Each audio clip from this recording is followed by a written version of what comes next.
Crimson Desert is definitely looking up to be way too good for its own good. I never actually expected this game to exist. 60 more days for this game to come out, and I'm actually really hyped for this game. And because I love open world games, I want to see what those open world games has to offer to make things variety and more fun.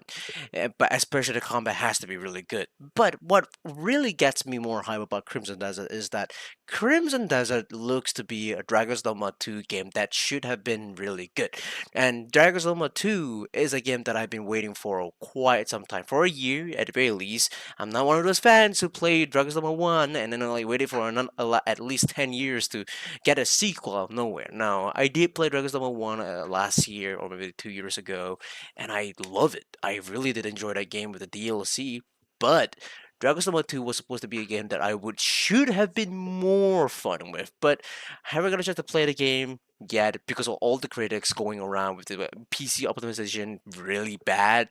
So like it's a bit sad to know that. I'm down to see like Dragon's Dogma 2 will have a DLC, but I'm going on sidetrack here again. Sorry. Um but Crimson Desert was kind of looking like to be like a Dragon's Dogma 2. It looks like the movement is a little bit stiff, but there's like so much to explore. The monsters have a different variation and they look very tough to fight against. The only thing I have to complain about Crimson Desert is that, geez, ways, why is there so many practically fat going around? Like every slash he made, there's just every single sparks just a bajillion sparks sprinkle around on us. Jeez, not even a Barbie could even fight against it with that kind of sprinkles. But I think like the most thing that is like very unique for me here in Crimson Desert is the world. The world looks big and lived in, but I did hear that it's going to be bigger than Skyrim and Red Dead Redemption 2. And I did see people actually complaining about Crimson Desert being like way too big, and then it's probably gonna be barren.